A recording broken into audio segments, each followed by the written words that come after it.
ICC test allrounder র্যাঙ্কিংয়ে দীর্ঘদিন ধরে রাজত্ব করে আসা রবীন্দ্র জাদেজার অবস্থান এখন হুমকির মুখে, কারণ বাংলাদেশের অলরাউন্ডার মেহেদী হাসান মিরাজ তার অসাধারণ পারফরমেন্সের মাধ্যমে র্যাঙ্কিংয়ের তালিকায় দ্রুত এগিয়ে যাচ্ছে।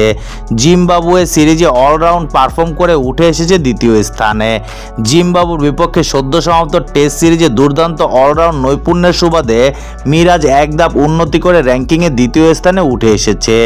2 টেস্টে 116 রান ও 15 উইকেট নিয়ে তিনি অর্জন করেছে ক্যারিয়ার সেরা 327 রেটিং পয়েন্ট, যা জাদেজার চেয়ে 73 পয়েন্ট কম।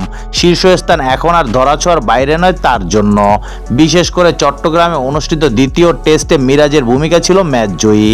7 নম্বরে নেমে ব্যাট হাতে তুলে নেন গুরুত্বপূর্ণ শতক, পরে বল হাতে নেন 5 উইকেট। এটি তার ক্যারিয়ারে দ্বিতীয় টেস্ট শতক। তার এই অলরাউন্ড কীর্তির কল্যাণে বাংলাদেশ জয় তুলে নেয় 3 দিনের মধ্যেই। এমন পারফরমেন্সে প্রভাব পড়েছে অন্যান্য র্যাঙ্কিংয়েও। ব্যাটসম্যানদের তালিকায় মিরাজ এগিয়েছে 8 ধাপ, বর্তমানে আছে 55তম অবস্থানে।